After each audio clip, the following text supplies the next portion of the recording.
less is more. Oh, baby, more on that.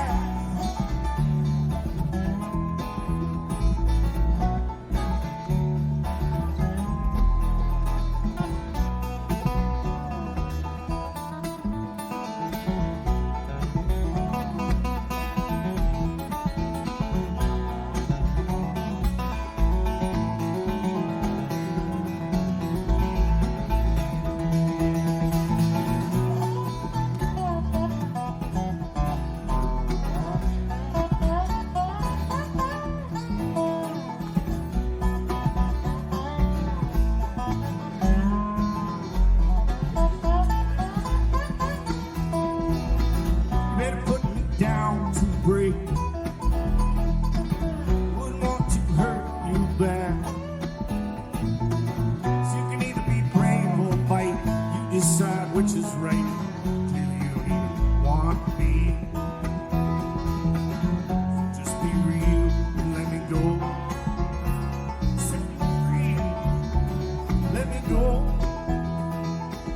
Whoa, it's what you need.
Yourself on your knees, trying to be free. What you need, oh, what you need.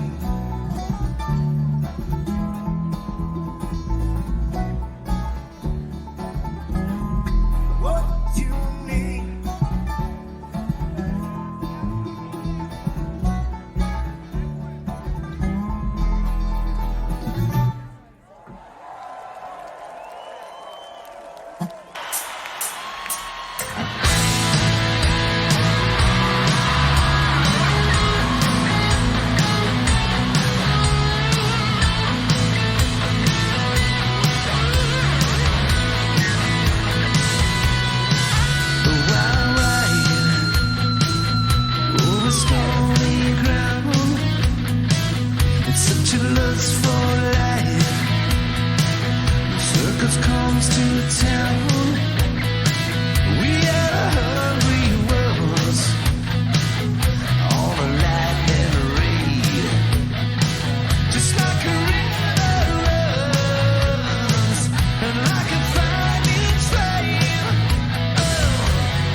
You're listening to Rip and Common Sense Radio.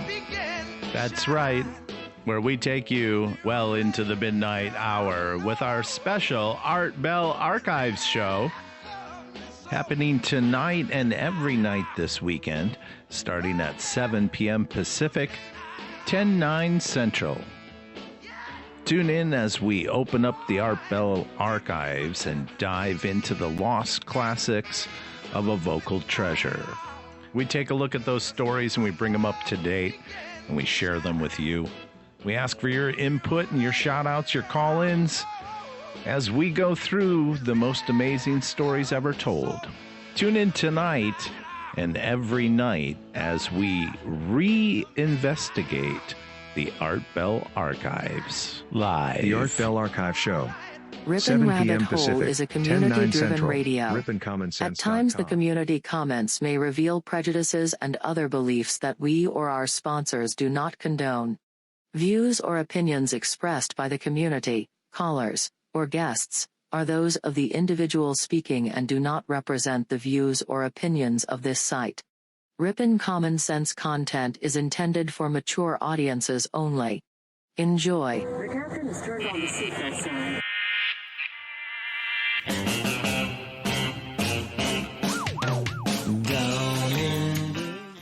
Good evening and welcome to another episode of the Art Bell Archives live show. I'm your host, AJ, the Rippin' Rabbit. Give yourselves a round of applause for being smart enough to be here. Tonight, we dive down the rabbit hole into the fantastic world of beasts. My guest tonight is an expert on things like the Apple Devil, the Mothman, Bigfoot. We're going to hear all about it tonight as we dive into a world of modern beastery, folklores, legends, and modern myths of monsters.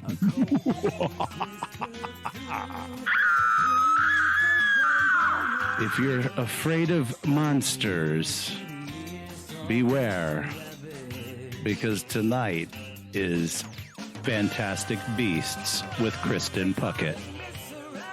Thursday, December 19th, 2019. Art Bell would frequently speak about the topics we're going to hear tonight. He'd take a look closely at things like Bigfoot and the Chupacabra that was introduced on May 8th of 1996 by Art Bell on his AM Coast to Coast radio show. One night, Art had on a guest that was a Chupacabra researcher. And this is a reptilian creature that's a cross between a kangaroo and a fly, complete with red eyes and characteristics of a creature that would scare you. A true monster.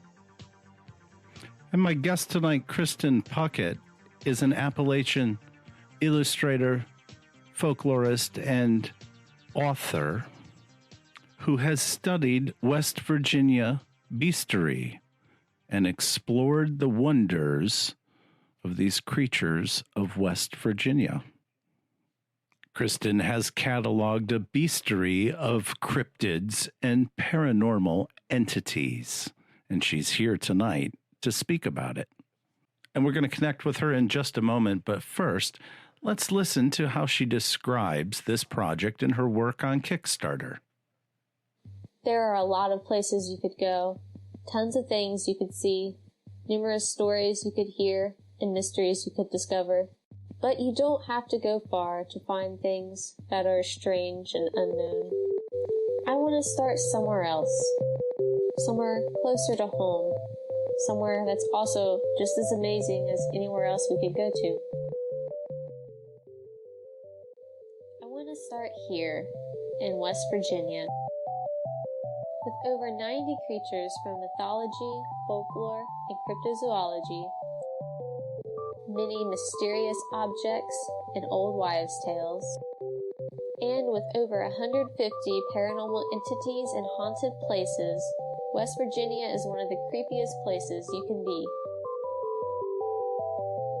And in this book, I've recorded and drawn them all. Join me as we explore the swamps, forests, mountainsides, plains, cities, sewers, and anywhere else we can go to see the spooks, oddities, and mythical beings found within West Virginia. There is a lot we could talk about, and I can't wait to share it with you. Now, that was Kristen's Kickstarter intro video for the project, which was successfully backed over at Kickstarter to create this book that Kristen's here to speak about tonight. It's a pleasure to have her as we welcome to the program Kristen Puckett. Hi, Kristen. Hi. Welcome. Well, thanks for having me. Thanks so much for being here. Now, I want to go back to when you first fell in love with monsters. Okay. Well, I grew up in the tri-state area of Ohio, Kentucky, and West Virginia, so I really didn't have a chance. I grew up on stories of Bigfoot, Mothman, the Goat Man, every kind of half monster, half man creature you could imagine. I've got a story probably for it. It's just, it's a lot of fun. Something I've always enjoyed as a kid. And when I grew up and moved away, it had just a lot of nostalgic feelings for me that I wanted to reconnect with in my career. And I just kind of wanted to share them. Was there a storyteller in your family that would pass these types of stories on to you as a child? Everyone kind of did. You never knew which ones were actually based in folklore, if someone was just trying to pull one over on you one night. But we mostly did it from we told stories from books, or teachers would tell us historic, scary stories or things like that, like the Ohio River and the Mothman, the connections with that, which is our most famous local legend. Now, that's a very famous local legend. They've actually written books and movies about that Mothman. Oh, yeah. Now, when you came from Ohio to where you are now in West Virginia, you actually went to Fairbanks, Alaska first. Is that correct? I did. I went there to go to university. So you really went far off of our domain here. Yeah. Did you hear any legends, or did you pick up any mythical creatures while you were up there in Fairbanks? Oh, yeah. They have totally different creatures than we do. It's really interesting, actually. The one I remember the most, though, is I think it was an otter that had a human face. And if you would go into the water, it would try to draw you in and drown you. And I don't know why, but that was their legend. And somehow they used the dead bodies to make new children or something. It's been a while since I've researched it, but was that an Eskimo legend, or was that more of up in Alaska, you would think that the stories and the myths and the legends that came out of that area would be very deep rooted. Yeah, they each group probably has their own variation on the monsters. Most of them are sort of like ours, cautionary tales. Don't go into the water, don't go out at night by yourself, don't do this and that. It's interesting that you say cautionary tales. So is a cautionary tale any different from a wives' tale? I look at cautionary tales as trying to make someone listen to you without telling them explicitly why, trying to put fear into them, whereas old wives' tales are more of sayings, like superstitions. So more of a structured discipline-based story, perhaps, or Yeah, a child is probably more likely to obey you if they think there's a monster going to get them if they do something you tell them not to, than if you just tell them not to do something. that's interesting. So when our parents would say, don't let the bed bugs bite, in a way, it's the same kind of philosophy. Yeah, maybe. So, I'm dying to know that if this lore and legend is so thick in other parts of the world and other parts of the country, what makes the folklore so deep in West Virginia? Well, that's the question. I wonder if it's maybe the culture, that it's more based around telling people's stories and keeping like our ancestors' memories alive, and that we have like a connection to history that maybe other places don't feel as connected with. Because a lot of our cryptozoology and folklore has things to do with what was going on in West Virginia at the time, or like mining, or just general cultural feelings. And Mothman was probably the most famous of all West Virginia. Definitely. And how did you learn of that story of him? It was so long ago, I couldn't tell you. Definitely in elementary school. And did you have friends that backed the story when you were out on the playground or after school? You had, other people from the area that said, oh, yeah, Uncle so-and-so talked about the Mothman. Mothman was more of just a story, like a ghost that you never would see. It was more of Bigfoot for us in our area. Everyone thought they saw Bigfoot here or there. Well, Bigfoot's not just in your area. Apparently, Bigfoot was all over the place. And that was a frequent topic of Art Bell, too, where Art would love to talk about Bigfoot or Sasquatch or Yeti.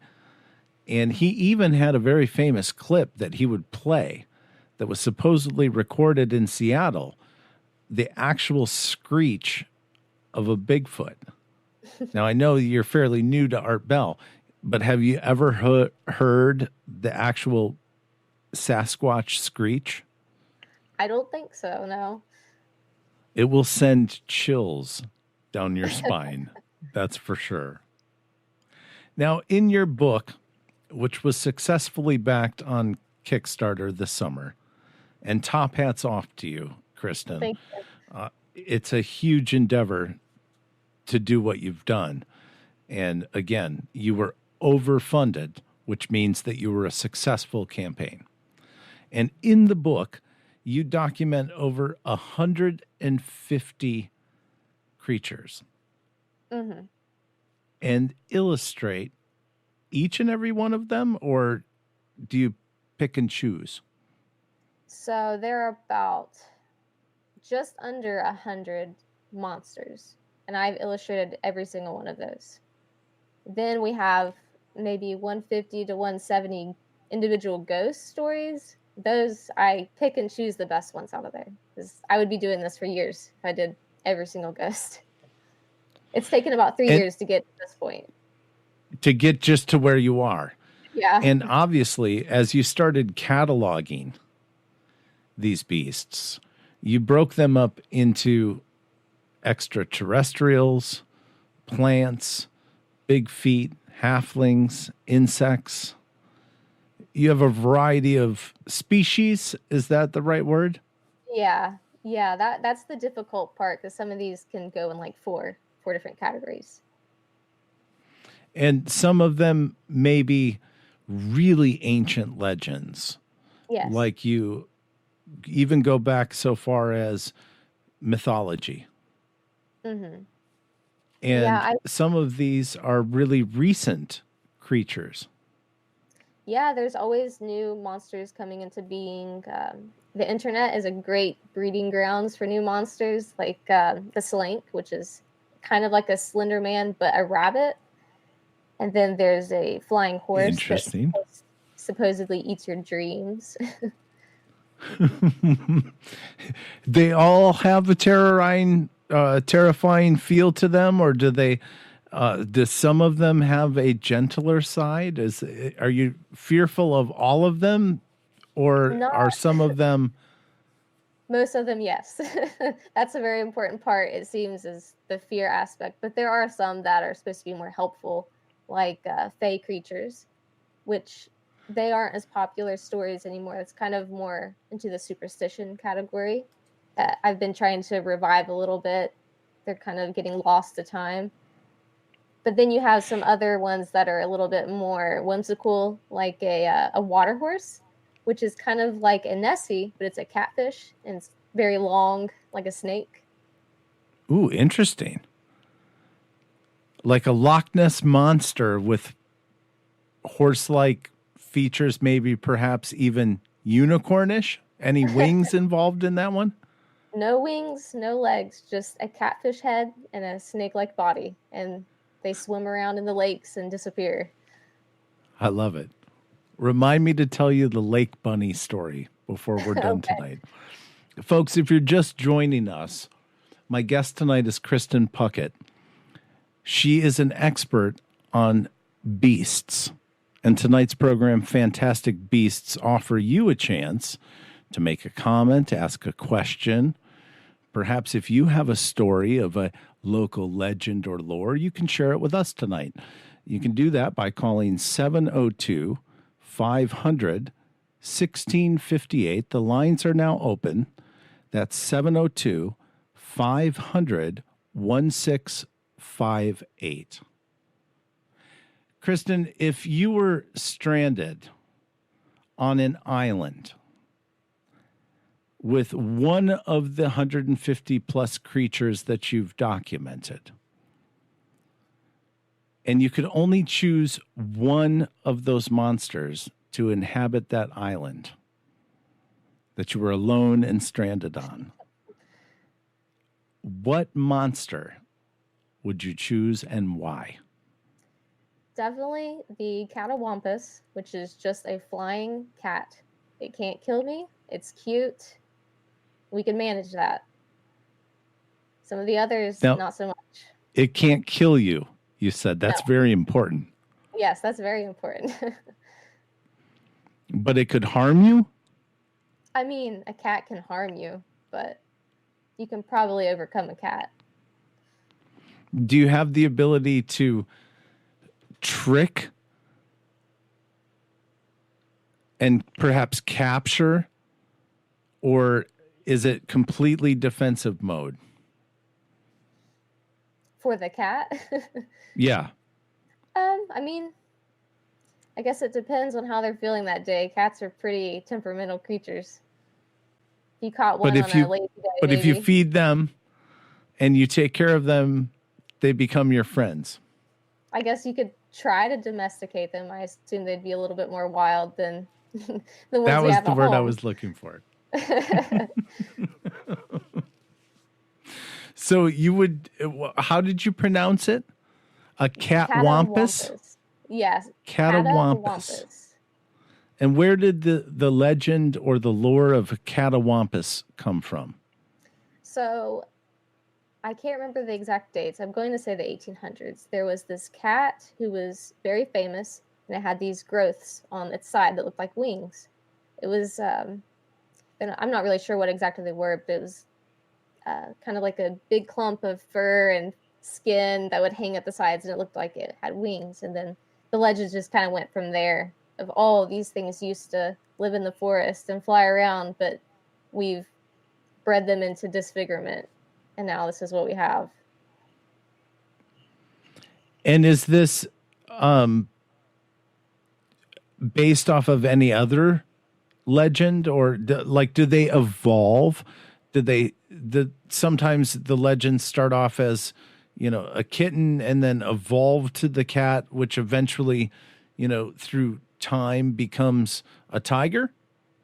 Oh, yeah, I'm sure in 100 years, this will be something completely different. It'll probably have more legs and horns and, who who knows? It might not even be a cat anymore. That's just kind of how these things go. Well, the catwampus is not something that I've heard of specifically by that name. So I don't recognize the creature.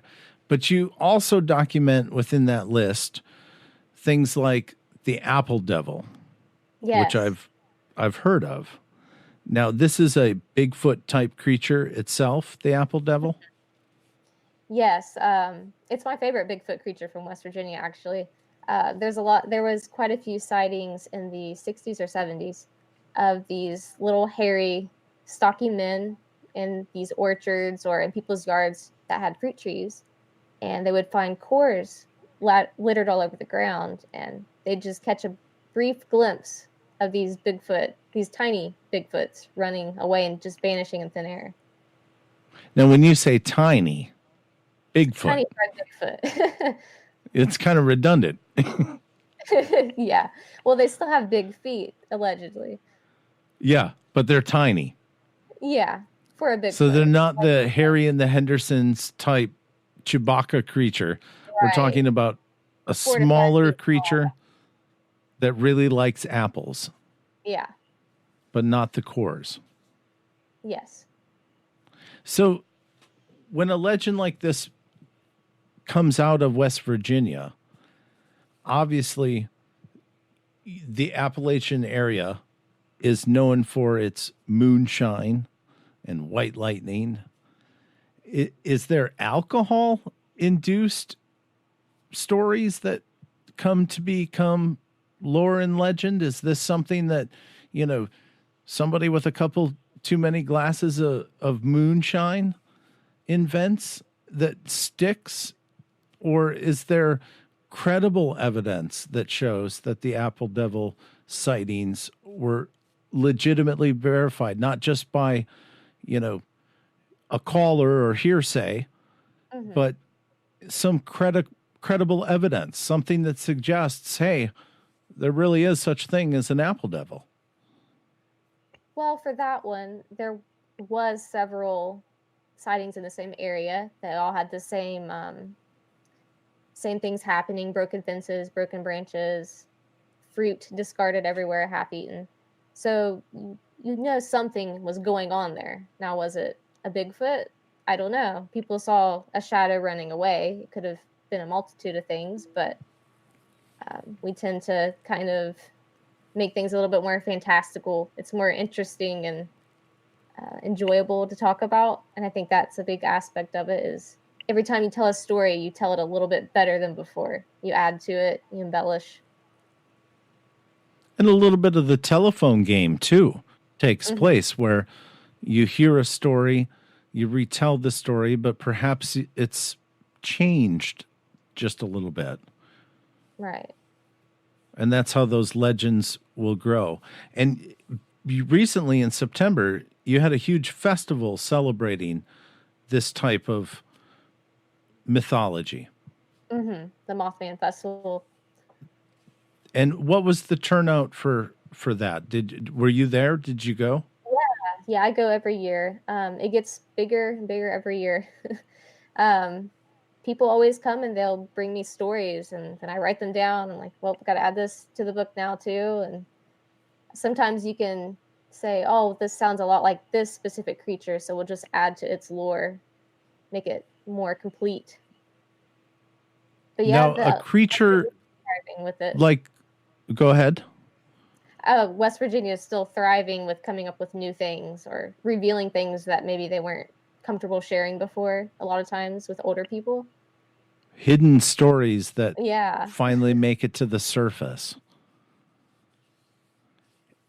Now, as far as the Apple Devil being a Bigfoot type creature, even though it's smaller, in the book you break down quote unquote species.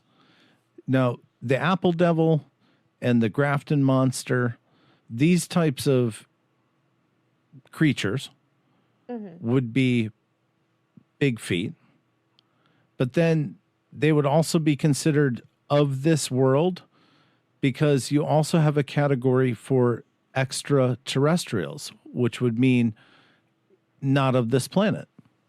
Right. Those usually are connected to UFOs and advanced technology, like the Grinning Man, Flatwoods Monster, and the Vegetable Man. Now, the Flatwoods Monster is another West Virginian creature. And are all of these creatures specific to West Virginia?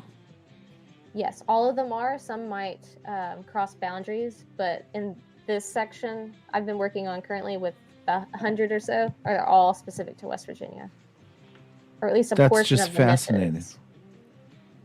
They Absolutely fascinating. They boast that they're the most haunted and active state in the United States. Kristen, I need to have you hold on just for a moment. We have to take a quick break, but we'll be back with Kristen Puckett as the discussion continues tonight about these fantastic beasts and creatures. We're going to take a short break, and we'll be back in just a moment. Stick around, folks. Don't touch that dial.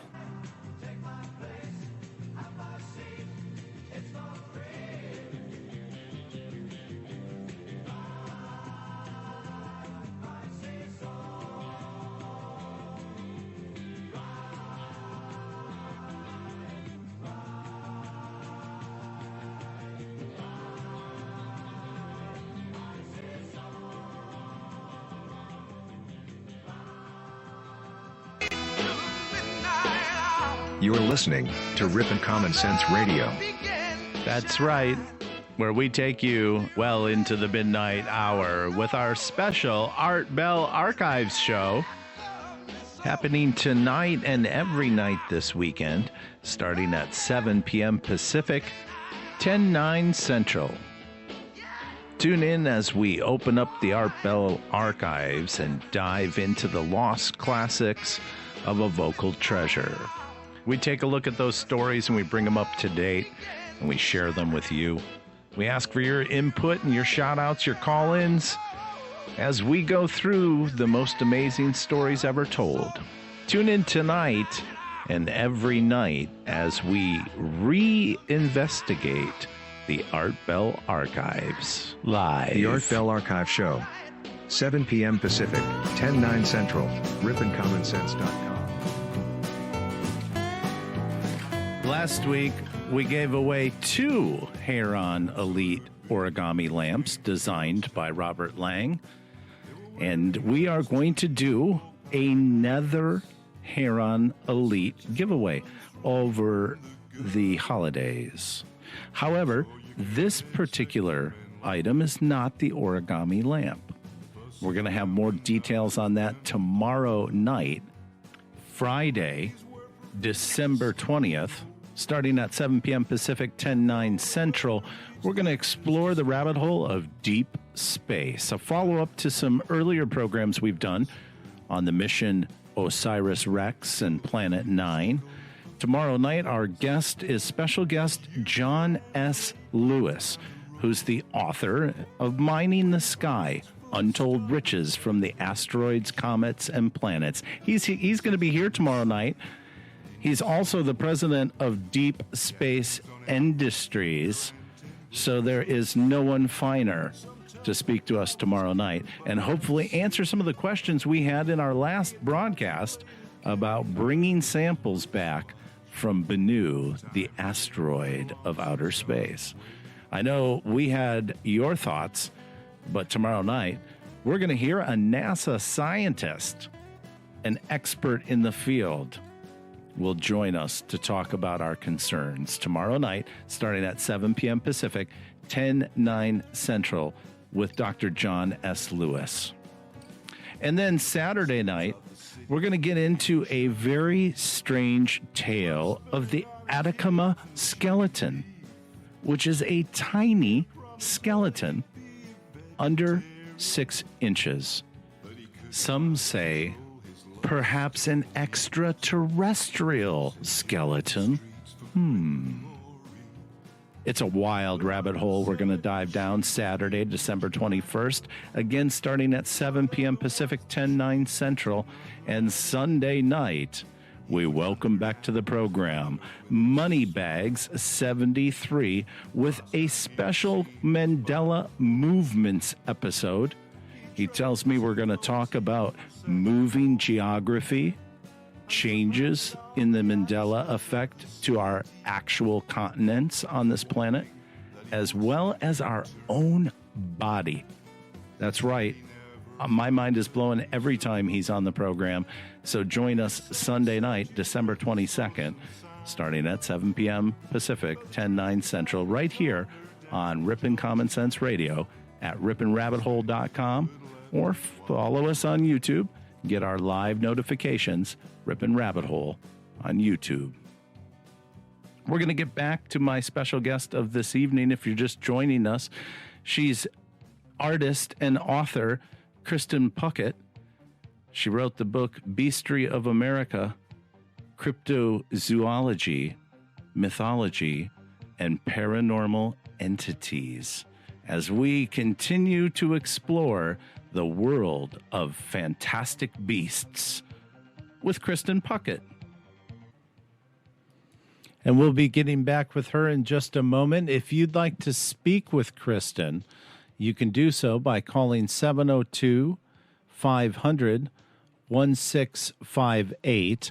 That's 702-500-1658. Feel free to use the call-in wildcard line, and you have a comment or a question regarding fantastic beasts tonight, that line is open for you. That number, once again, 702-500-1658. Kristen, are you ready to field some of these calls? Yeah, bring them on. All right, let's see what we do. Going to wildcard line with 379. You're on the air with Kristen Puckett. Go ahead. Hi, Kristen. Hi. How are you? Good. How are you? Not bad. It's a great half of the show so far. Really enjoyed it.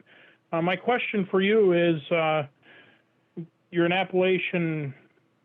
My mind just went blank. That's okay. Go ahead. Think about it, caller. You're an Appalachian folk artist, and your book pertains to that. Mm-hmm. How far back does that go? I mean, does that go back to the native indigenous population, or is that? Yes, I is have that several, something more? Yeah, there are many Native American legends that I've kind of uncovered in my research, such as the water panther, or a lot of birds. There's a Tlanua, I think is how it's pronounced. It's just a giant hawk, and they had like a rock giant and rock halflings. My favorite is the Uktena. I'm not sure if I'm pronouncing that right, but it's a horned serpent that lives in the water and is evil. Very interesting. So I think what the caller is asking is there a Aboriginal connection to the legends and the creatures? And as you point out, even something like the panther is something that we know to be true in modern earthworks that have been preserved today. Mm-hmm. Yeah, I think I understand what you're asking. A lot of their legends are a lot different than our modern ones, and you could definitely say some of our newer monsters are derivative of theirs, whereas most of their mythology is a giant bird or a giant snake with magical powers. They've kind of become more complex over time, and they lose their religious connotations with them too, because a lot of them dealt with the afterlife or good and evil. The afterlife being obviously something where even a gateway, so to speak, where these types of creatures could be stuck in between some sort of afterlife, or is there actually reincarnation in these creatures' pathways? For West Virginia, I don't think I've come across reincarnation, but I have come across 2 instances of humans being invited into the afterlife, such as the Nunahey and the Cherokee. If they took care of the environment and were good people, they could be invited to go to townhouses where they would live forever and feast. There also was a type of bear where you could be invited into their lake and live forever there in peace. Fantastic. Does that answer your question, caller? Yes, it does. Thank you so much. I Thank do have you. one more question. Sure, go ahead. When and where can I get a copy of this book? Hopefully in Good February. question. Thank you, caller. Hopefully in Kristen, February. where can they find you? I sell on Etsy and I sell on Amazon. If you look up West Virginia bestiary, it should be the first thing that pops up. And we're going to put a link to that in the show notes as well. And you said it was on Amazon too? I have parts of it on Amazon already for sale. Bigfoot, aliens, and birds. Wonderful.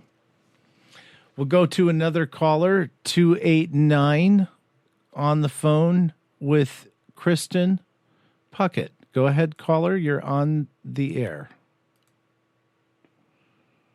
Hi, Kristen. Hi. So I had a question. A lot of people who have like a basic knowledge of cryptids know the basic ones, right? Like your Bigfoots, your Loch Ness monsters, your Yetis. But since you've done a lot of research about them, is there any like super exotic ones that you like would, if you told someone about it, it would just completely baffle them? I'm sure. Any really exotic ones? I don't know if this one's exotic per se, but there is one called Fangmalia. That's a giant man-eating beaver. I had never heard of that one before, and I thought that was pretty amazing. Caller, a giant man-eating beaver. Wow, that sounds crazy. I'm sure that would baffle a lot of people. Yeah. And where does the beaver come from? The Monongahela River. That's where all kinds of horrible things come from. We got the Agua, the Monongahela fish folk, the giant beaver, Uctina. Bad things in the river.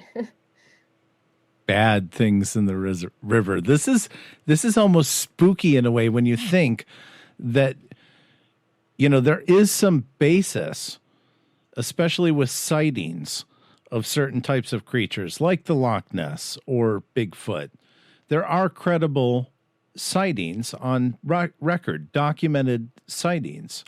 So when you think of these types of things, how many in the range of what you've studied are extremely rare, even by sightings? At least half, I'd say. Bigfoot, like the more modern ones, are easier to have records of.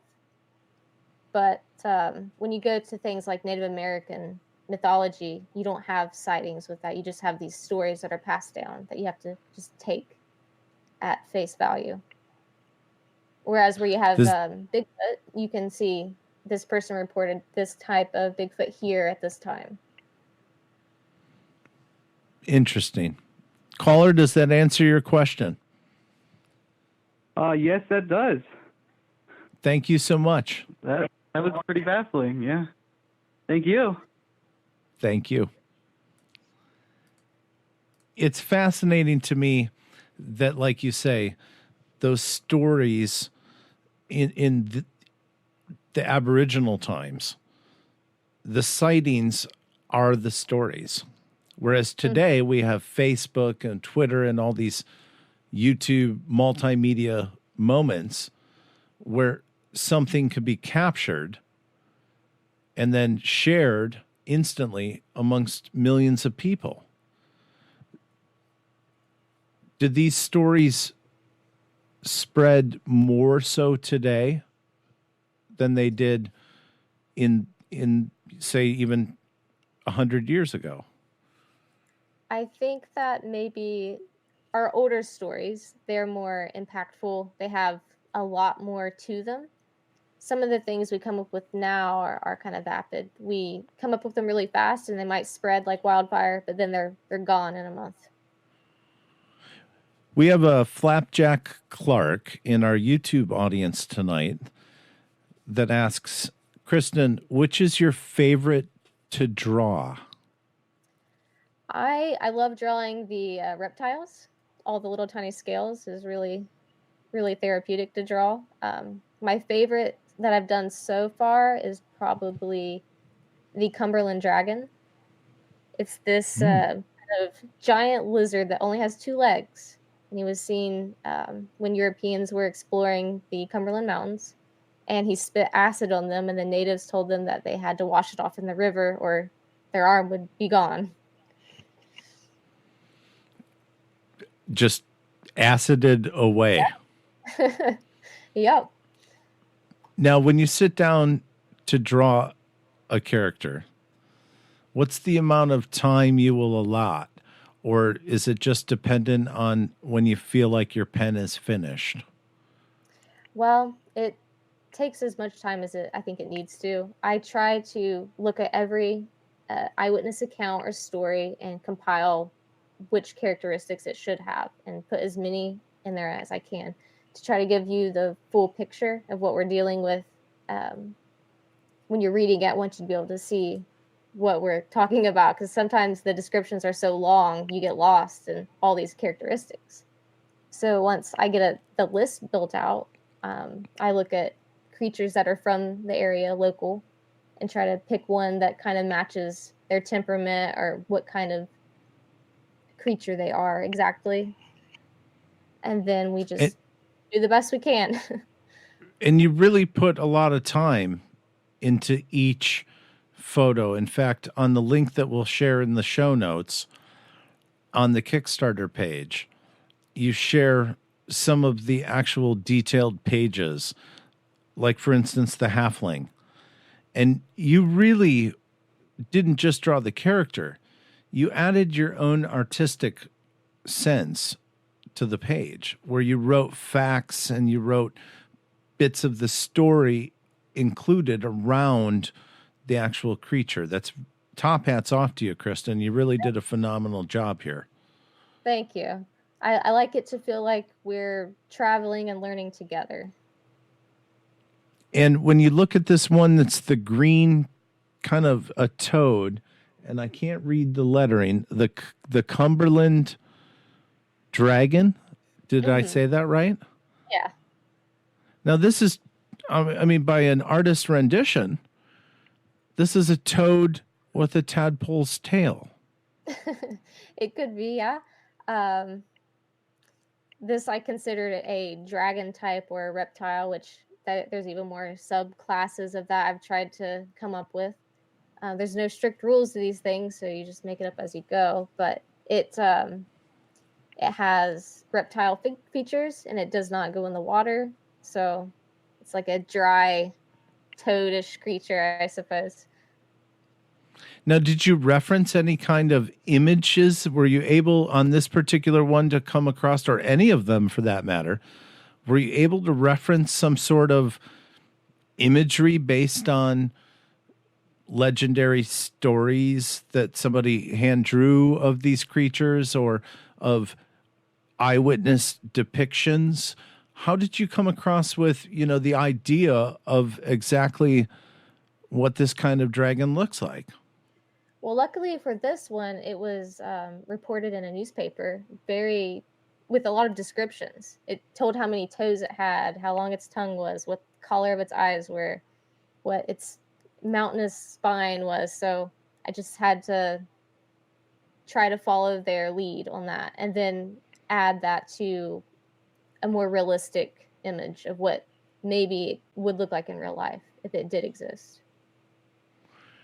And of course, when Art Bell would speak about, and we talked a little bit through email and and earlier before the show started about the chupacabra. This is a creature that you were aware of, that the chupacabra was at least in your database. Yes, I've done a study of that one. And it's said to be a reptilian creature that's the cross between a dog and a fly, complete with the red eyes. So in this world, the insects, the reptilians, the humanoids, they all mesh and blend together. Mm-hmm. Sometimes. It makes it hard to make sense of them. Now, have you ever seen any of the creatures that you've documented? No. Well, the only one I would maybe say maybe for would be the black mountain lion. Black mountain lion. Which I think that one, it could be real. It's just like a cougar, but black. They've been documented since the 1800s, maybe even before then, when explorers were trying to find out what lived here, what kind of trees grew, all the foliage and whatnot. There's some illustrations you can look at of black mountain lions, but there's also a lot of controversy of like misidentification. But they're still seen today, so it's been a very consistent creature that pops up. And I feel like maybe I saw it once, but it could have just been dark outside too. It could have been a regular big cat. Now, in the specifications and the classifications, to your point of what you just spoke about, you even include plants, and you speak about four-leaf clovers and the dandelion. These are plant-based creatures? Yes, they're rooted in superstition. So you blow on a dandelion, you get a wish. So I tried to turn that into a creature in itself to memorialize that idea. And of course, the four-leaf clover, usually being a symbol of fantastic luck. Is that something you'll find in the forests or the hills of West Virginia? Have you come across a four-leaf clover? Yeah, I have a few times, yeah. See, I've never done that. And you have it preserved? Did you keep it? No, I could always find another one if I spend enough time doing it. Really? There's that many? Well, I mean, if you take time, you could find one. It's just, do you want to? It's fantastic. Now, one of the suggestions that you also offered that this resource could be used for is for other authors, RPG enthusiasts, perhaps a supplement to a Dungeons and Dragons game, a guide of creatures that could be used by a DM in an RPG situation. Have you found that to be the case? Have you found any kind of a culture or community that is using your work for those purposes? Yeah, we're starting to build that up a little bit. It's a great way to teach history too.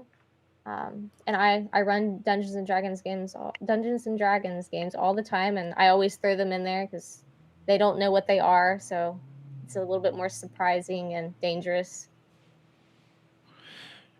They say that behind every great illustrator is a wonderful family, and you've got a very supportive husband and son that's behind you. Is that correct? I have a husband, but no children. But I'm sorry. Oh, it's fine. I assumed that was your son, but you have a husband, and the same name is shared. Yeah. And they're both tabletop gamers in the RPG world, and obviously you look to them, and they support you in what you do. Yeah, my father-in-law and husband are very avid tabletop gamers. They kind of have taken that part of the project for their own.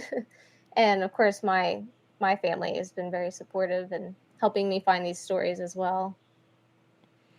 That's fantastic. If you're just joining us, my guest tonight is a master of mythical creatures and an illustrator of such, who has a very successfully backed Kickstarter program that we will share in tonight's show notes. And we're getting a lot of comments in the YouTube chat about fellow gamers.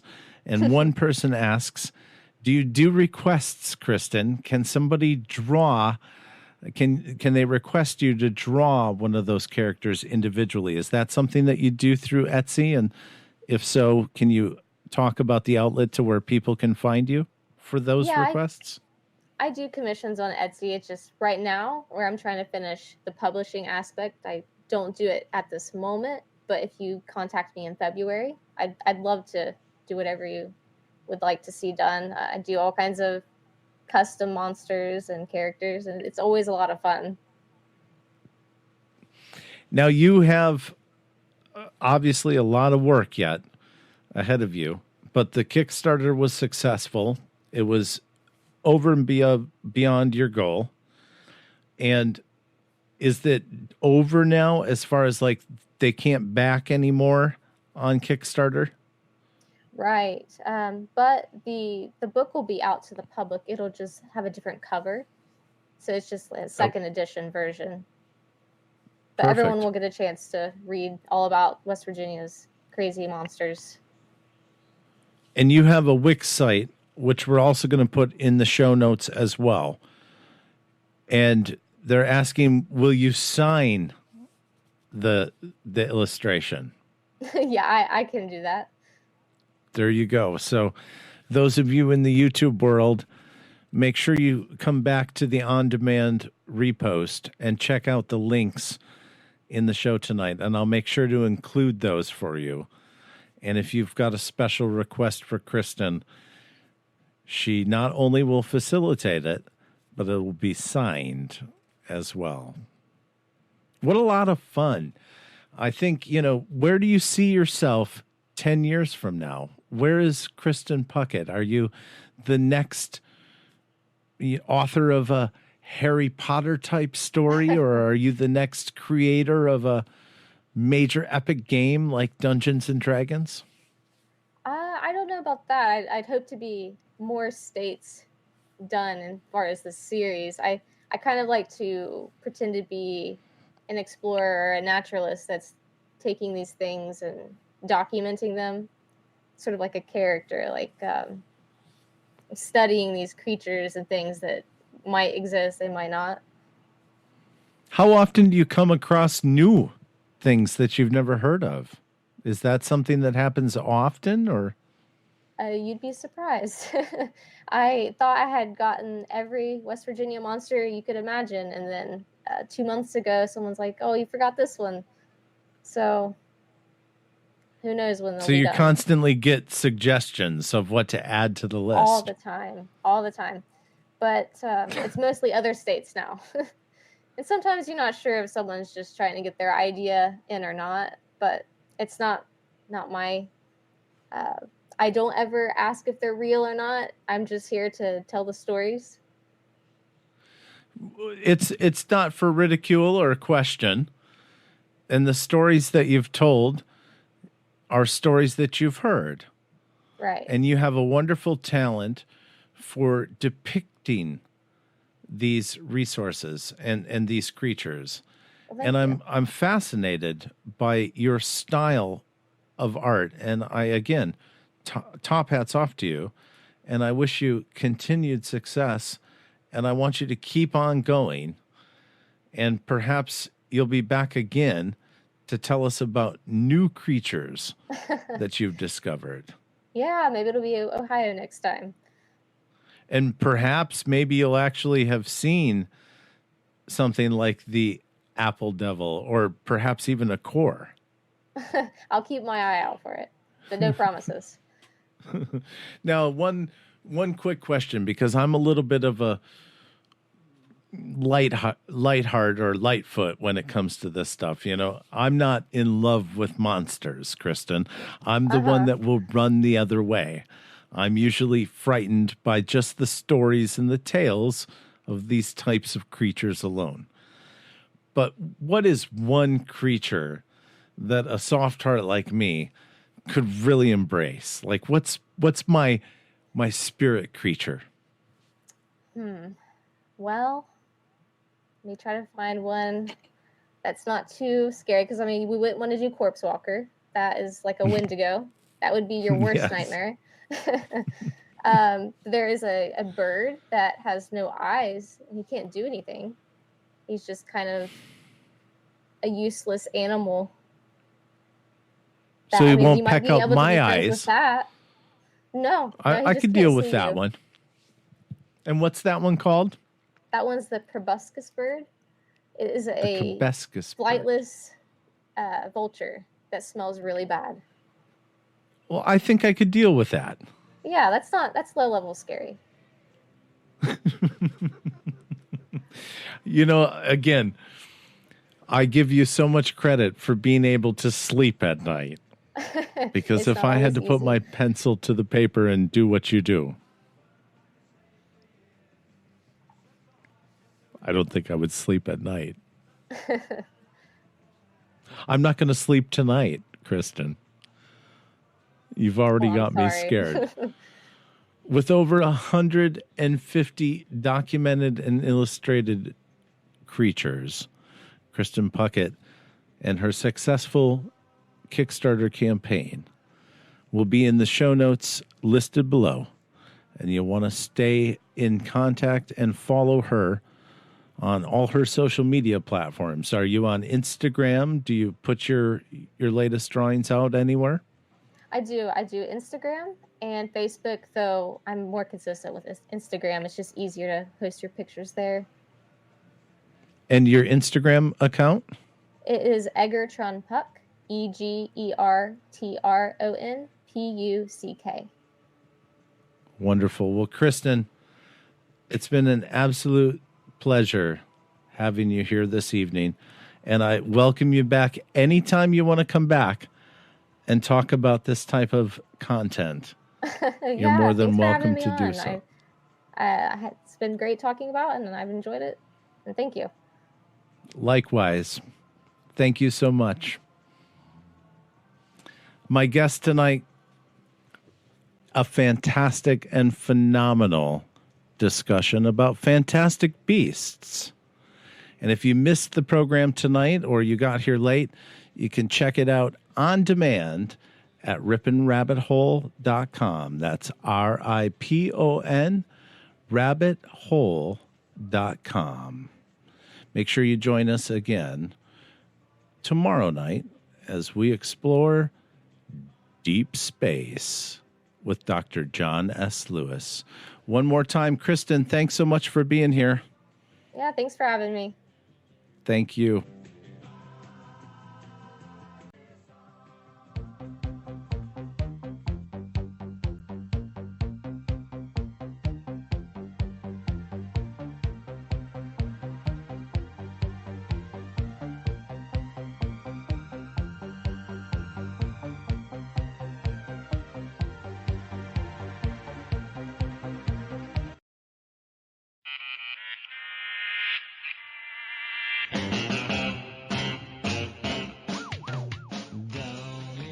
Well, folks, we did it. We spent another Sunday night together, and we're just getting started on the topic of Hidden Earth, a topic we're going to continue for many, many, many episodes to come as we move into 2020.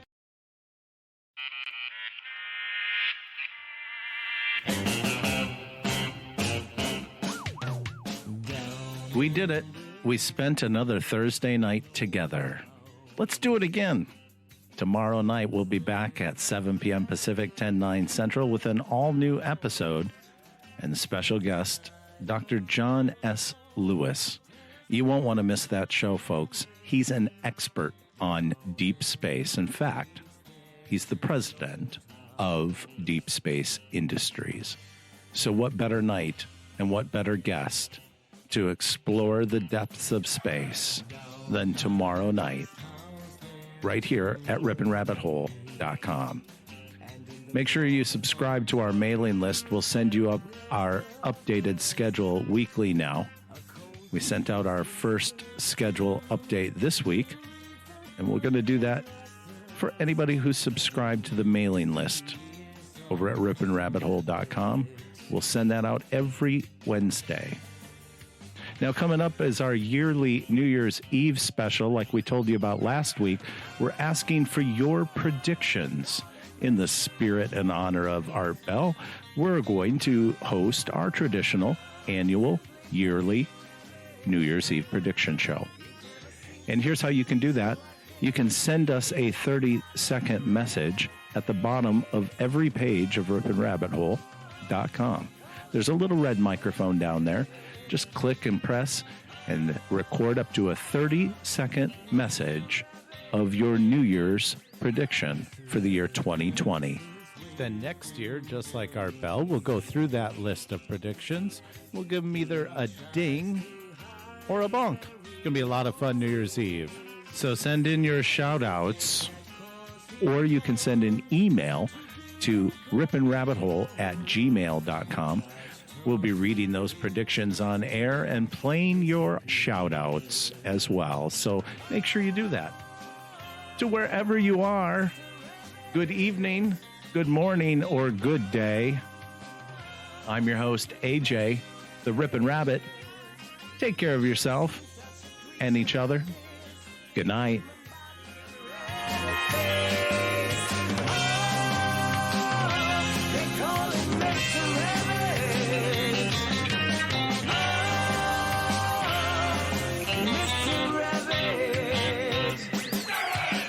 Once there was an old man living in an old house down by the lake. Rumor says the man was hunting for rabbits just for fun. Since the day the rabbits disappeared for a while, then came back and cast a spell over the old man. So he looks like a rabbit too now.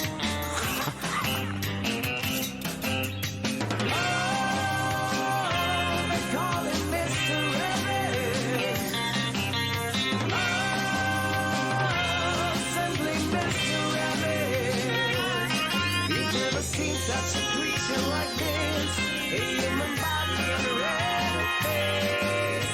Oh, they call him Mr. Rabbit. Oh, Mr. Rabbit. Oh, Mr. Rabbit. Oh, they call him Mr. Rabbit. You are listening to Rippin' Common Sense Radio. That's right, where we take you well into the midnight hour with our special Art Bell Archives show happening tonight and every night this weekend, starting at 7 p.m. Pacific, 10/9 Central. Tune in as we open up the Art Bell Archives and dive into the lost classics of a vocal treasure. We take a look at those stories and we bring them up to date and we share them with you. We ask for your input and your shout-outs, your call-ins as we go through the most amazing stories ever told. Tune in tonight and every night as we reinvestigate the Art Bell Archives live. The Art Bell Archive Show, 7 p.m. Pacific, 10/9 Central, rippancommonsense.com.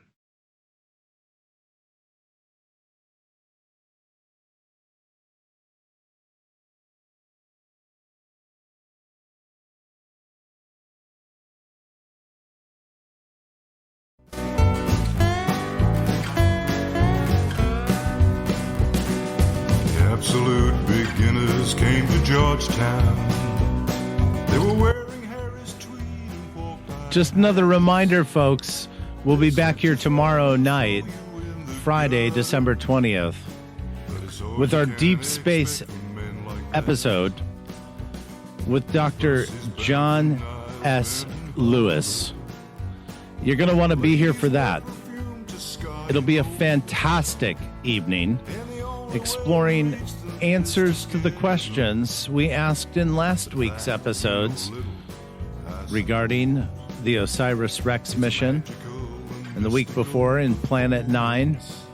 Is it safe to be bringing extraterrestrial samples from an asteroid back to Earth? Well, we're going to ask not just a philosopher, but a scientific expert tomorrow evening, starting at 7 p.m. Pacific, 10/9 Central. We're going to sit down and explore all there is to explore. And then on Saturday night, we're going to deal with that 6-inch tiny skeleton, the Achamedia skeleton. You want to join us Saturday night as we review the rabbit hole on that subject. From rather large horned giants all the way down to tiny 6-inch skeletons. That's where the rabbit hole goes, folks. And then Sunday night, we'll wrap up the weekend with special guest Moneybags 73. He'll be here talking about the Mandela movements, how our continents and geographical structure of this earth, according to the Mandela effect, have changed. And it's not just the planet, folks. It's within inside your own body. As we'll hear about the heart shifting its position, the liver changing, fantastic effects of the modern day Mandela effect. And that's Sunday night, starting at 7 p.m. Pacific, 10/9 Central, right here on Rippin' Common Sense Radio. If you haven't subscribed to our mailing list at rippinrabbithole.com, please make sure you get on that.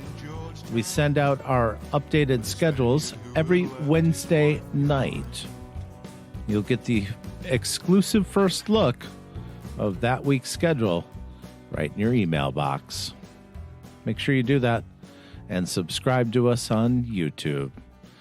We'll see you tomorrow, December 20th. I would name it this because it would be named after May Carroll Jemison, one of the first African American women. Just want to say thank you to Rippin' Common Sense